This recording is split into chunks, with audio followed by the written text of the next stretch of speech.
Hola, muy buenos días, sean todos bienvenidos al podcast Aprende y Estudia. Hoy tenemos invitados especiales a algunos alumnos del grupo 501 y a continuación hablaremos un poco sobre un tema que es de gran impacto para la sociedad mexicana, titulado la educación. Primero que nada, ¿qué entendemos por educación?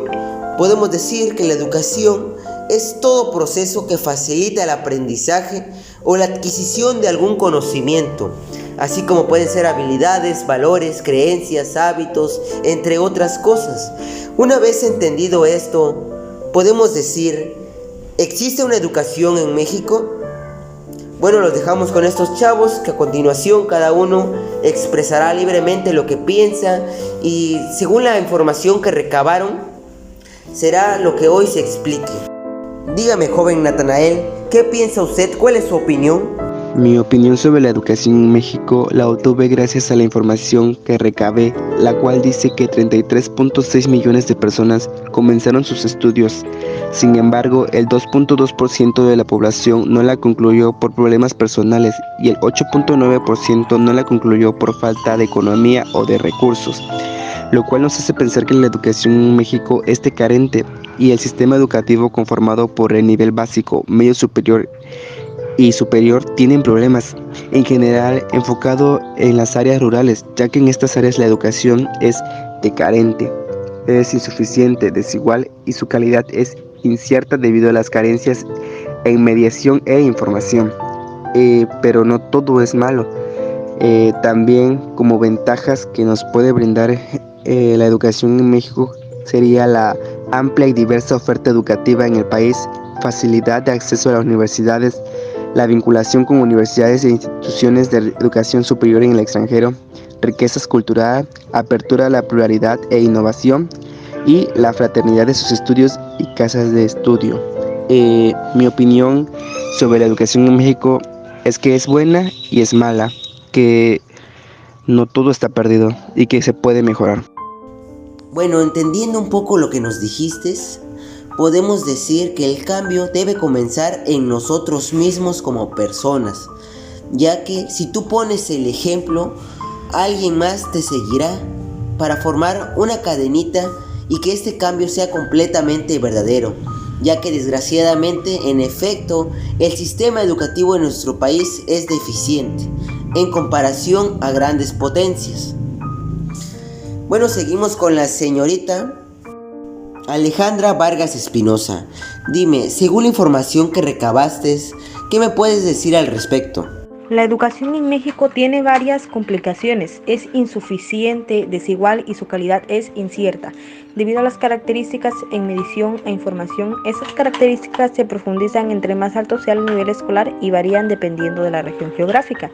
De acuerdo con el informe diagnóstico del derecho a la educación del Coneval, Consejo Nacional de Evaluación de Política de Desarrollo Social, la educación insuficiente en el país no solo se presenta insuficiencia en la oferta educativa, también es insuficiente el personal, el docente, los materiales, la actualización de programas y planes de estudio, la infraestructura y servicios de la escuela, aquí algunas de ellas.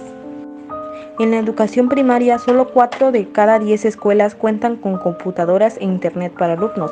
En el país, el 2 de cada 10 alumnos de educación básica no cuentan con mobiliario básico. La cifra se dispara a 7 de cada 10 en preparatoria.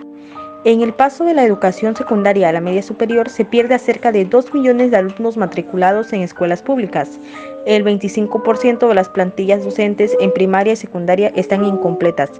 La educación desigual, uno de los sectores más grandes del sector educativo, las brechas sociales y regionales, el acceso y ejercicio del derecho a la educación es menor para los grupos vulnerables, especialmente las regiones rurales. Aquí algunas cifras importantes.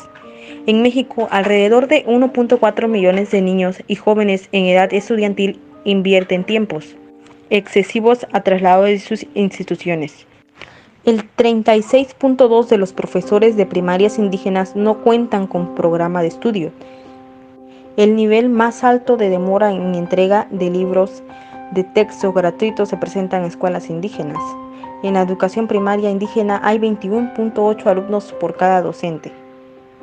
Ahora que mencionas este tema, puedo decir que debería ser fundamental que cada uno de nosotros que estamos escuchándote en este momento investiguemos un poco más y podamos profundizar este tema. Bueno, a continuación, nuestro compañero Aldair nos dirá su punto de vista.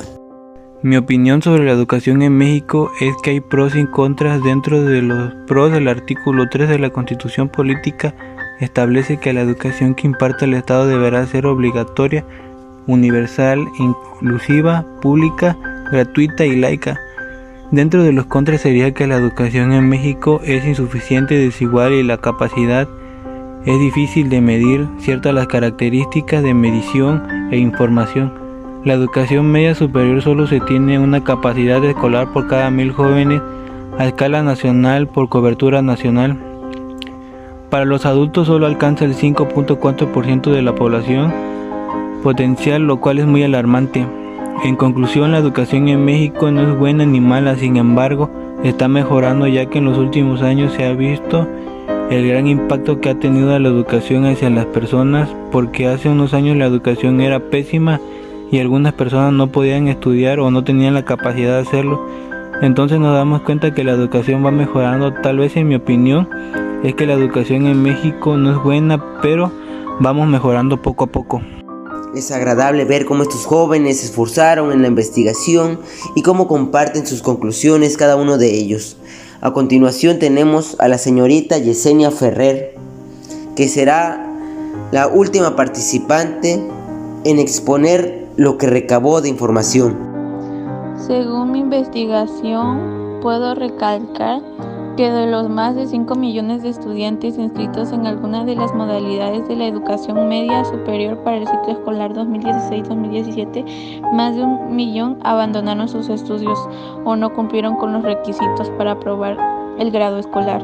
El efecto acumulativo de esta situación en este y otros ciclos escolares es de menos del 60% de jóvenes mexicanos en edad de terminar la educación media superior alcanzarán dicho nivel, reduciendo de manera drástica su cobertura. Estos problemas están asociados, entre otras causas, al bajo desempeño de los estudiantes en los niveles previos y a las presiones para incorporarse al mercado laboral. En lo que se refiere al desempeño, las condiciones de marginación son un elemento clave que explica los bajos resultados en los exámenes estandarizados de evaluación.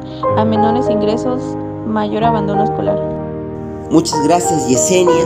Y bueno, así concluimos nuestro podcast. Y agradecemos a estos jóvenes que recabaron la información suficiente, se prepararon para venir hoy a dar sus puntos de vista. Y podemos decir que la educación se concibe como un derecho humano indispensable para la realización efectiva de otros derechos fundamentales, toda vez que su efecto multiplicador permite un desarrollo holístico de las capacidades cognitivas, intelectuales, físicas y humanas en niños y adolescentes. ¿Qué quiere decir esto? Que la educación es y será siempre el pilar fundamental de nuestras vidas. Agradecemos mucho la atención que nos tomaron.